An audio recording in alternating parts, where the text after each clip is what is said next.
estrutura do reino humano, ele tem um eixo central e um lado positivo e um lado negativo. Esse aqui, esse eixo central, é neutro. As mônadas, durante toda aquela fase Geberone e a fase Dina, vai até aqui assim, a fase Dina e Geberone. Então você vê, tem dinas positivos, deixa eu mudar aqui. Tem dinas positivos e dinas, Geberones, né, negativos. Tem dinas negativos e dinas positivos. Quando chega no tronco central, os seres são neutros e vão evoluir nessa coluna, subindo aqui, lá para cima.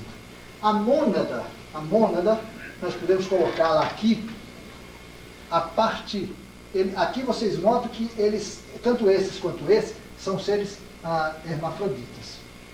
Tem os dois sexos. Mas, bom, como é que pode ser? Olha, eles não estão polarizados sexualmente, mas eles estão de um lado do reino humano e aqui do outro lado. Quer dizer, coletivamente eles são femininos, coletivamente eles são masculinos.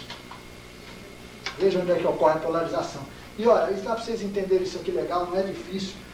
Quando a parte positiva, negativa da mônada vem vindo, evoluindo, são dinas separados. Tem um dina aqui, corresponde a um dina lá. Entenderam isso? Eles vão vindo, vão vindo, vão vindo. Quando eles chegam aqui, não existe a fusão das duas. Para polarizar, a natureza faz o quê? Separa sexualmente. Aqui eles estão separados cosmicamente, em termos de função que exercem. Por exemplo, o que faz os dinas negativos? Todo lado negativo é curador.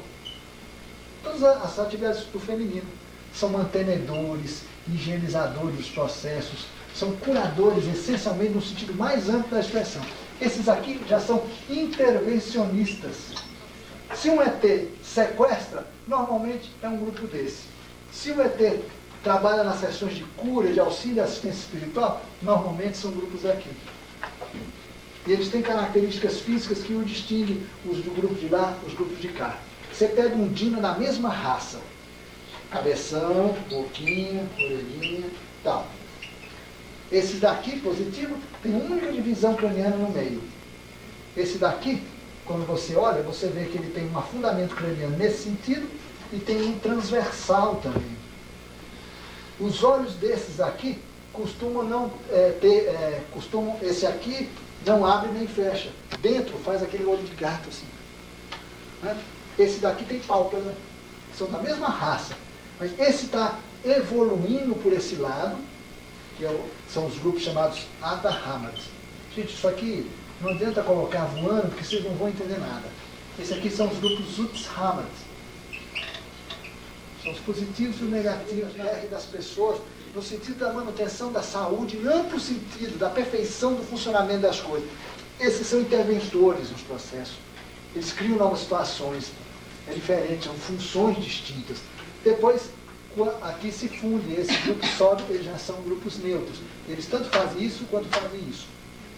Aqui está o nosso tipo, que começa aqui embaixo com os Oakes. Depois dos Oakes vem os mutantes filhos deles, que são os Alamóis, aí vai subindo, até chegar lá em cima, passando pela androgenia, deixando o material, vai indo, até chegar na divindade de novo. Agora, pega esse desenho aqui, junte essa ponta com essa ponta aqui. Aí vai ficar uma coisa assim, ó. Um arco, como uma coroa, né? Esse aqui é o ponto de união. A mônada vibra aqui, uma parte dela vai evoluir para cá, outra evolui para cá. E tem dois pontos de ruptura, de um lado, e dois pontos de ruptura do outro lado. Esse aqui é quando passa de Geberone para Dina, e aqui de Dina para o grupo central. Isso aqui não parece uma coroa de rei? As coroas dos reis é um gráfico de evolução do reino humano. Ele, como rei, está representando o máximo. Luiz. Aí, a explicação esotérica da configuração das coroas que a humanidade carrega durante tanto tempo. É um símbolo iniciático que ficou perdido. Na verdade, é um gráfico da estrutura de evolução do reino humano. O que ela está perguntando é o seguinte: naquele outro gráfico que a gente faz assim, um grande anel. Né? Ela pergunta se um migra por aqui e o outro migra por aqui. Né? É porque eu tinha a impressão que eu fiz esse horizontal com uma abertura. Sabe que não é bem assim por causa do seguinte, gente. A criatura, ela não é um ponto que anda. Ela é uma linha. Né?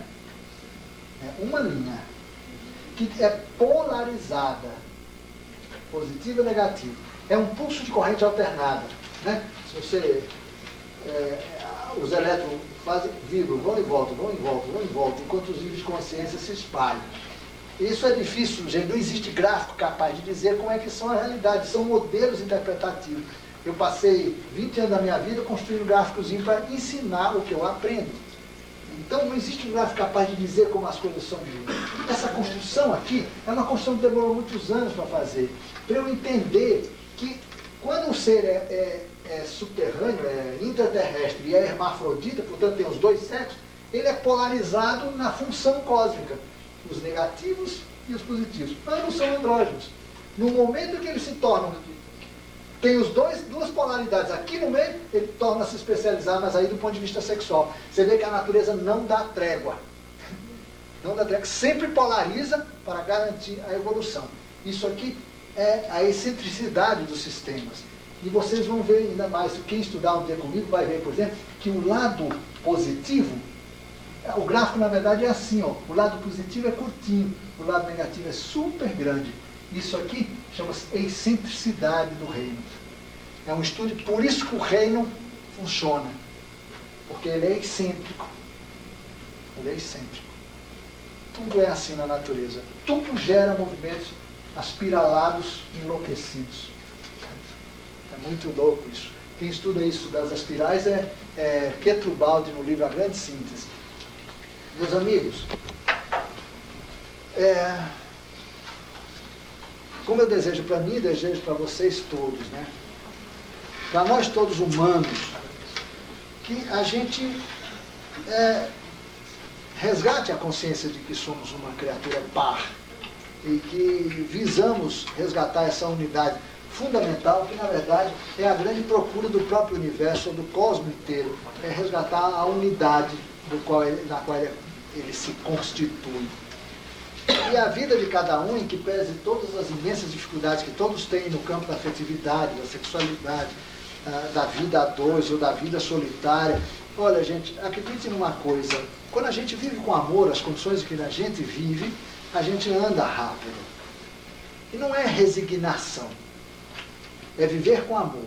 E muitas vezes, talvez 99% dos casos, como diz meu amigo Ramaradindi, através de um preto velho, pai Joaquim, ele fala: meu filho, às vezes o amor é virar a mesa.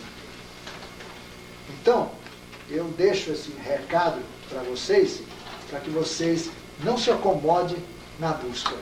Não se sintam jamais culpados por querer crescer e encontrar-se a si mesmo. Sempre haverá um tempo adiante para reconsiderações. Mas uma coisa que jamais será possível é você resgatar uma coisa que você podia ter feito, mas não fez. Em nome do Mestre Jesus, que é o insigne e corajoso lutador desse mundo, porque acredita nesse projeto, apesar da situação em que ele está, né, nós saudamos e agradecemos a proteção.